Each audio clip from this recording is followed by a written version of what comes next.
Your 401k just bought SpaceX. You didn't click anything. You didn't sign anything. Nobody called you. It just happened. And the people who designed it that way are counting on you never figuring out how. Meet Derek. Derek lives in Columbus, Ohio. He's 38, works in logistics management, drives a 2019 F-150, and has been quietly putting 8% of every paycheck into his 401k for the last 9 years. Derek is not a stock picker. Derek is not watching CNBC at 6 a.m. Derek is doing exactly what every financial advisor told him to do. Contribute consistently, diversify, let the index do the work. Derek did everything right. And sometime in the next few weeks, Derek's index fund is going to buy SpaceX at $161 a share, whether Derek wants it to or not. That is not an accident. That is the point. So let's talk about what actually happened on June 12th, because the headlines that day told you one story. The prospectus told a very different one. SpaceX went public on June 12th, 2026. Opened at $150, closed at $161, up 19% in a single day. Market cap hit $2.1 trillion, bigger than every American defense contractor combined.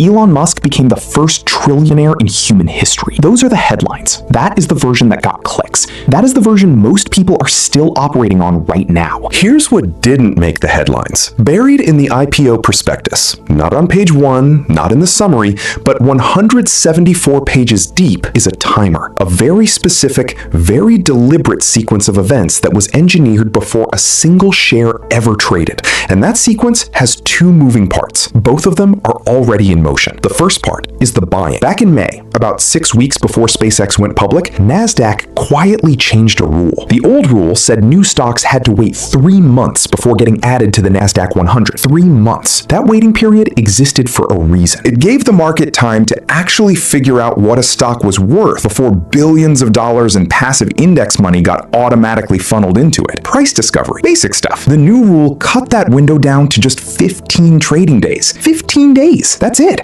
So sometime around the first week of July, SpaceX lands in the Nasdaq 100. And the second it does, every fund tracking that index has to buy it. Not should, not might consider, has to, by design. There's over $650 billion tracking that index, and all of it is programmed to buy whatever Nasdaq tells it to buy. Bloomberg ran the math and estimated SpaceX will land at roughly 0.47 to 0.7% of the index, which translates to somewhere between $3 and $4 billion of automatic, forced buying. But wait, there's another wrinkle. For companies with a small free float, meaning only a small percentage of shares are actually available to trade, Nasdaq now applies a multiplier. It treats the float as if it's 3 times larger than it actually is. So a 4% float gets weighted like 12. A 5% float gets weighted like 15, which means the forced buying is massively disproportionate to the actual supply of shares available. You have enormous demand chasing a deliberately small pool of shares. You already know what that does to price. Now here's where I want to be upfront about something. The index inclusion itself isn't sinister. This is how indexes work. When a company gets added, passive funds buy it. That's the whole mechanism. The issue isn't that it happens. The issue is the timing, because what comes right after the buying is the thing nobody talked about on June 12th. That's the second part of the timer, and it's the part that actually matters for Derek in Columbus. When company insiders own shares before an IPO, employees, early investors, venture funds,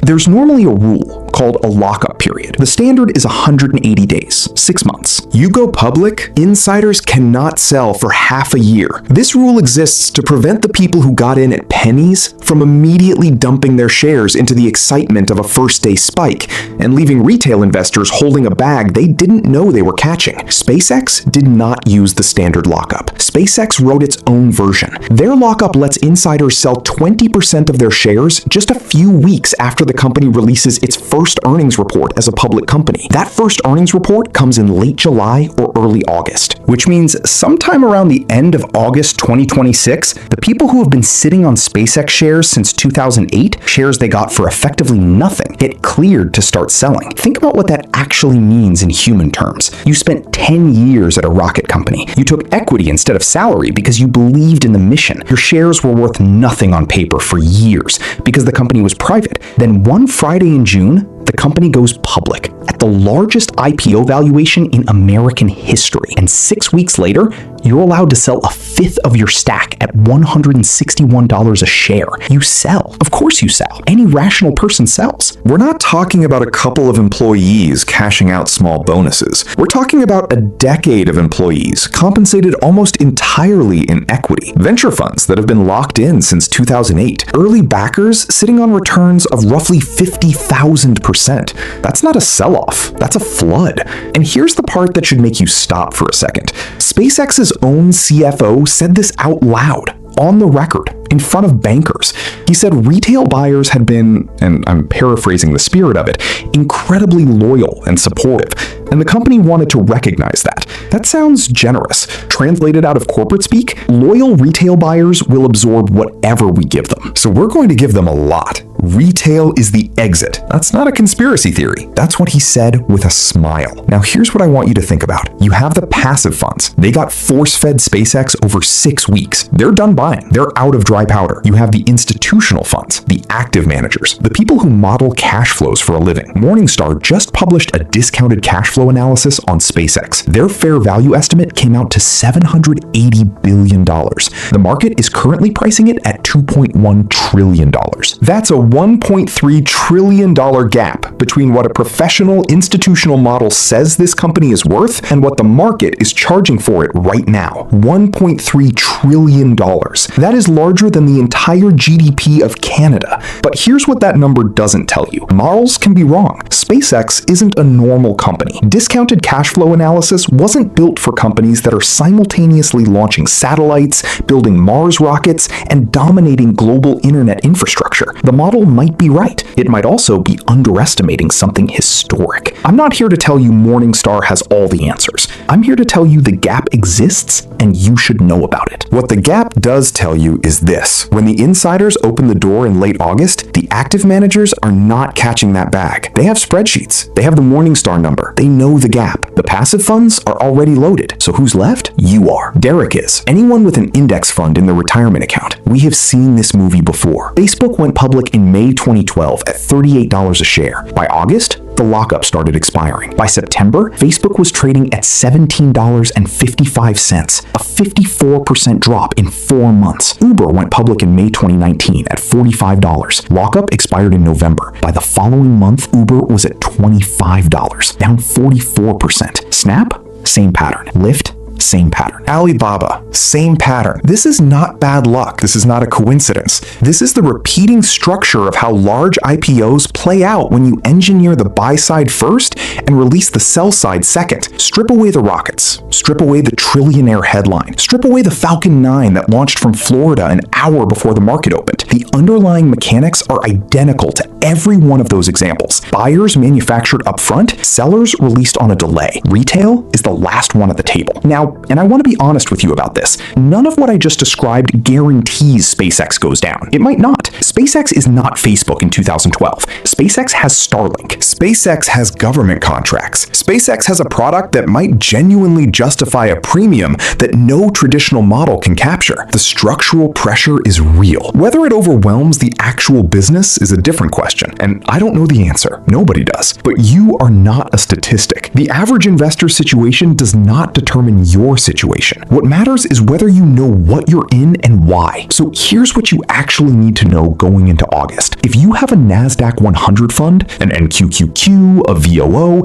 anything tracking that index, you are already in SpaceX. Or you're about to be. That's done. You didn't vote on it. It's a feature of how passive investing works, not a bug someone introduced. What you can do is check your fund holdings, understand your exposure, and decide consciously whether you're comfortable with it. What you should not do is make a panicked move based on a YouTube video, including this one. I'm not telling you to sell anything. I'm not telling you SpaceX crashes in August. I'm telling you the mechanism exists. The timeline is real, and the only people who don't get hurt by these patterns are the people who understood them before the bell rang, not after. Derek in Columbus eventually pulled up his 401k statement a few weeks after June 12th. He'd never looked at the individual holdings before, just the total balance. But something about the headlines made him curious. He found SpaceX sitting there, a small line item he hadn't put there himself. He didn't panic, he didn't sell everything, he just knew. And knowing changed how he watched what happened next. That's the only move available to most of us. Know what you're in, know how you got there. Don't be the last one to read the prospectus. The information wasn't hidden. The fast entry rule is on Nasdaq's own website. The lockup schedule is in the public prospectus. The historical IPO patterns are on Yahoo Finance. All of it is sitting in plain sight. The headlines just had a better story to tell that day. Elon Musk becomes a trillionaire is a better headline than custom lockup engineered to maximize insider exit velocity into manufactured passive index demand. One of those trends on social media. The other one is what actually happened. Drop a comment when you first heard about the SpaceX IPO. Were you excited to be part of it, or did something feel off to you? If this hit different, subscribe. Finn posts every week, and he doesn't waste your time.